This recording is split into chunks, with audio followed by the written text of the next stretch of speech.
اش غادي نقول لكم؟ انا اللي كنهضر قدامكم دوزت اكبر خيانه في حياتي، ما عرفتها منين جاتني. وهذوك اللي كانوا كيقولوا عندك ما تحضيش من الغريب وحدي من القريب كان عندهم الحق. القصه اللي جيت نعاود لكم اليوم قصه حقيقيه وواقعيه مغربيه، غادي تعاودها لكم صوفيا براده، معلقه صوتيه وممثله الدوبلاج على القناه الثانيه.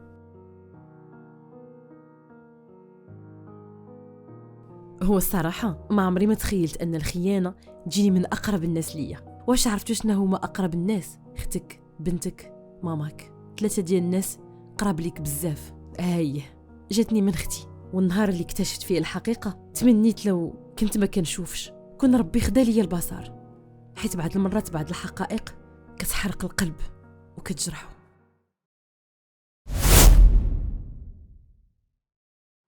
سلوى ونهى جوج ديال الخواتات، والفرق بينهم غير عامين.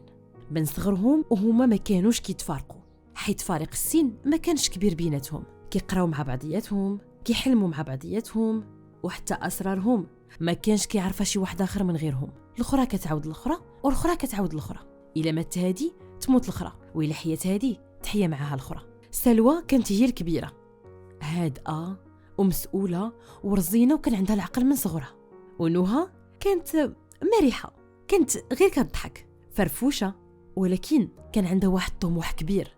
كانت ديما باغا توصل هي الاولى، باغا تكون لاباس عليها هي الاولى.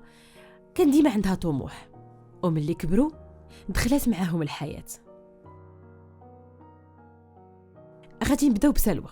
سلوى ملي كبرات بانت وزيانت، وتعرف عليها واحد الشاب، راجل محترم خدام، وباين عليه كان باغي المعقول وباغي يستقر في حياته، حيت دوز شحال من بنت وبنت، ولعب وضحك ونشط. ولكن ملي فكر باش يستقر ولقى سلوى. اللي العائلات بجوج طاقوا الخبار فرحوا بزاف. نهى اختها كانت باينه فيها الفرحه من عينيها، ولكن في القصه ديال اليوم ماشي كلشي اللي كنشوفوه حقيقه. كاين شي ناس كنشوفوهم فرحانين لينا ولكن الداخل ديالهم ربي اللي عالم.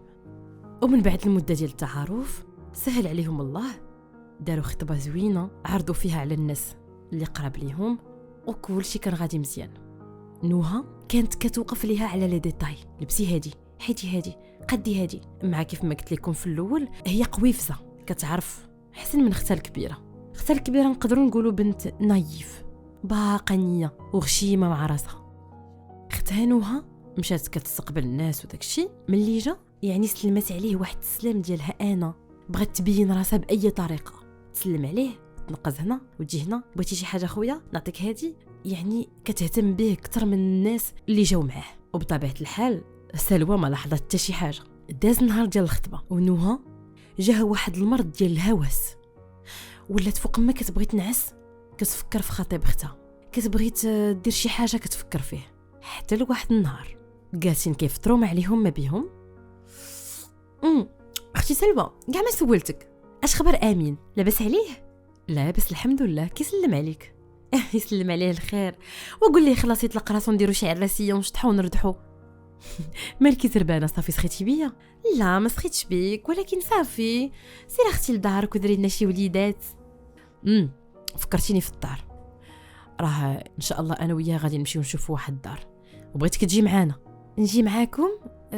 فوقاش غتمشيو؟ هذيك 5 د العشيه هكاك، غيخرج من الخدمه وغادي يدوز علينا. تمشي؟ نمشي. بطبيعه الحال لقاتها فرصه زوينه، فين تمشي تشوف دار اختها فين غادي تعيش وتلاقى به. وداكشي اللي كان، مشاو للدار كيتساراو كيتفرجوا في الدار، هذا بيت، هذا بالكون، هذه كوزينه. هما دخلوا بجوج لواحد البيت كيهضروا، هنا نديروا هادي، هنا نحطوا هادي، هنا نقادوا هادي. وهي غير حاطه عينيها على امين، كيفاش كيتمشى، كيفاش كيهضر، كيفاش كيحرك يدو، كيفاش، مهم بقات حاضيه معاه لي ديتاي ديالو. وعاد مازال ترسخات عندها الفكره، اختي باش حسن مني، علاش هي تديه وانا لا. ومن هذاك النهار وهي كتفكر كيفاش تولي هي مولة الدار. حد الدار اللي شافت بغاتها ليها الراسه، ما بغاتهاش لختها. وكتفكر في نفس الوقت كيفاش دير تاخذ ليها راجلها بلا ما تقلق اختها وبلا ما يتقلقوا العائله. وهنا التجأت للشيطان، اكيد غتكونوا فهمتوا. التجأت لواحد السحاره وهاد السحاره هادي ما كتخاف لا من الله لا من عبده، كتخاف من حاجه وحده، هي الشيطان.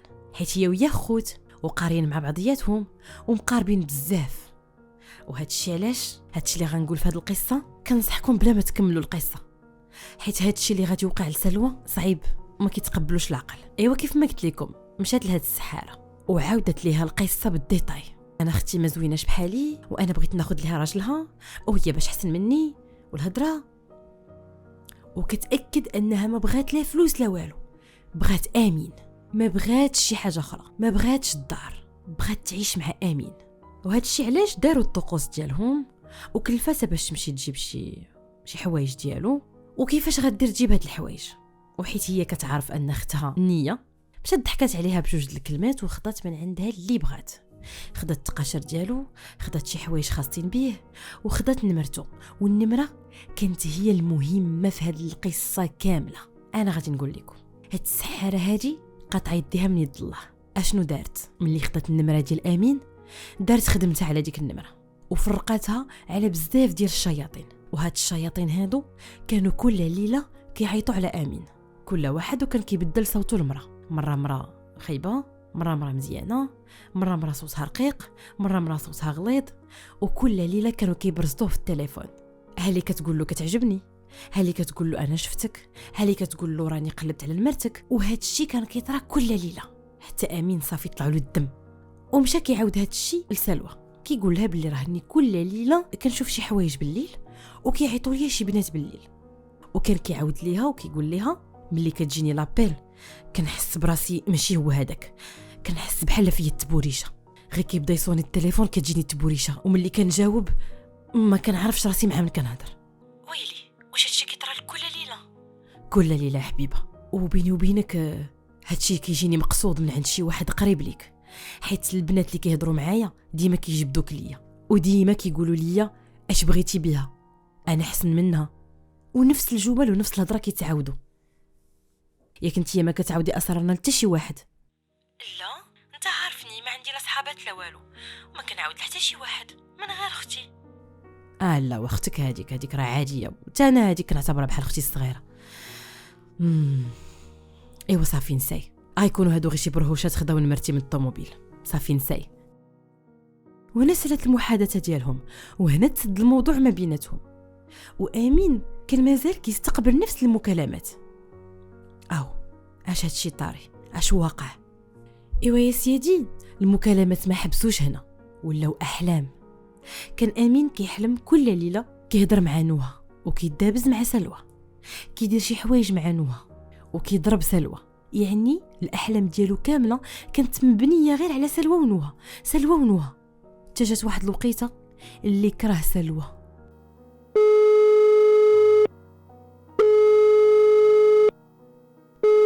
الو وي بيبي، خرجتي من الخدمه؟ ما كاين لا بيبي لا والو. شوفي عافاكي غتنسي عليا هاد النمره صافي، ما بقيتش كنحملك، انا وليت كنكرهك، انت يا غداره وغدرتيني في حياتي، عمرك تعاودي تعيطي ليا كتسمعي؟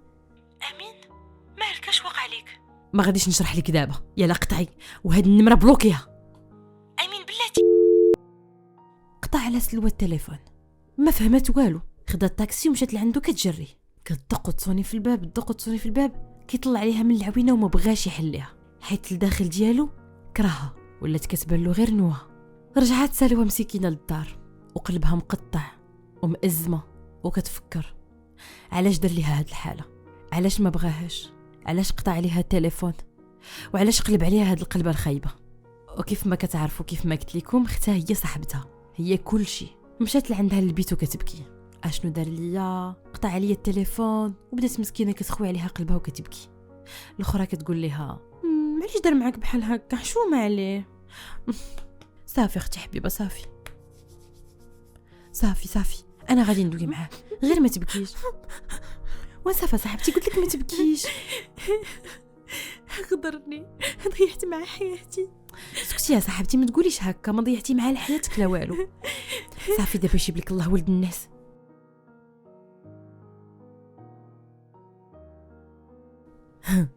قال لك كتواسيها. ايوا شفتو القلب الحنين اللي كان كيحسب لها اختها، صدق الشيطان اللي غادي يدمر ليها حياتها. ايوا يا سيدي نوها ما حبستش هنا، وحتى امين ما حبش هنا، ولاو كيتلاقاو، ولات كتمشي عنده للدار، وغتفهموا ملي غادي نقول لكم كيعيشوا مع بعضياتهم بحال الا مزوجين. حتى لواحد الصباح كانوا ناعسين في بيت واحد، نوها وسلوى. اتفقت نوها كتجري للطواليت حاشاكم وكترد. سلوى مسكينه تخلعات على اختها، نط كتجري بغات تشوف مالها ياك لاباس. الاخرى زدت عليها الباب ما خلاتهاش تدخل، حيت نوها عارفه راسها شنو دايره. خرجات جمعات ساكا قالت لها غنمشي للطبيب، واقيلا ما عيدتي كضرني. بدات كتخربق عليها في الهضره. هبطات مشات لعند طبيبه عامه، قلباتها. مبروك عليك بنتي، راكي حامله وعندك شهر.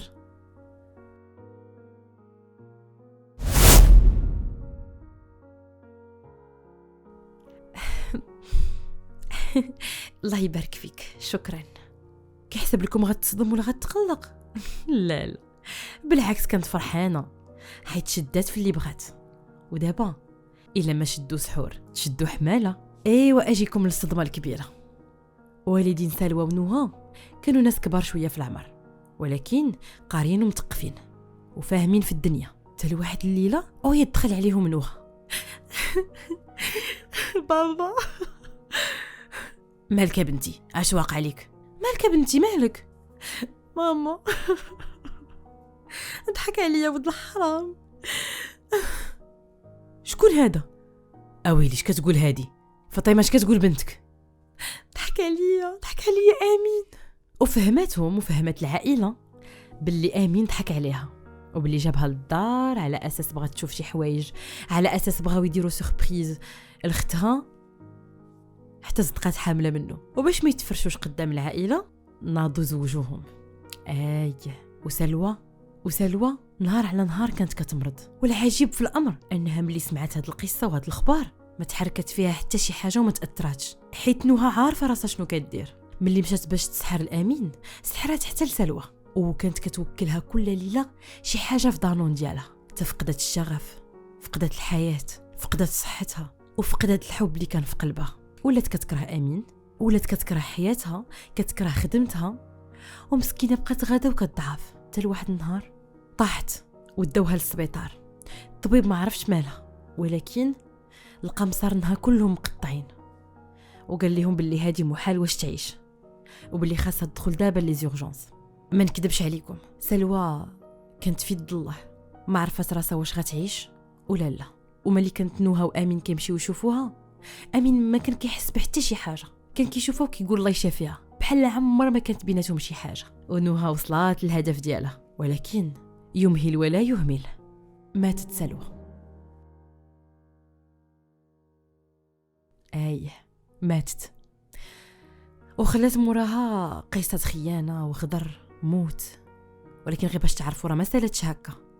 نوها ولدات داك الوليد وشدات به امين، لكن كيف ما كيقولوا السحور ما دايمش، والله ملي كيبغي يبدل شي حاجه كيبدلها في ثانيه. امين كان كيمشي عند واحد الراقي بلا ما يقولها لنوها، حيتاش داغنيغمون كان كيحس براسو ماشي هو هذاك. وهذا الراقي اكتشف باللي هو مسحور، ودارت له شي حاجه في الاغراض الشخصيه ديالو.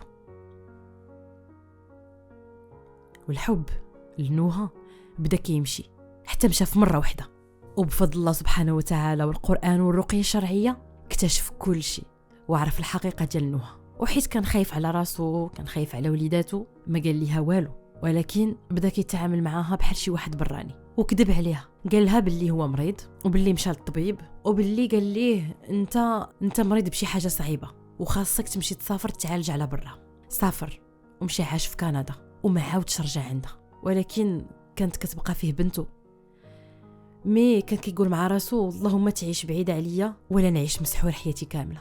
واللي غادي نقول لكم في الاخر ديال القصه، ثقه ما كايناش. بغيتي تيق في راسك باش تزيد للقدام، باش تخدم ودير مستقبل زوين. وإلا بغيتي تعاود شي حاجه سجد وعاود الله سبحانه وتعالى، هو اللي غتشكيله وهو اللي غيسمعك وهو اللي غيلقى لك الحل، حيت البشر ما غيلقى لكش الحل للمشكل ديالك. اتمنى تكون الحلقه ديال اليوم عجبتكم. تلاقاو في قصه اخرى ان شاء الله. تهلاو في راسكم، الله يعاون.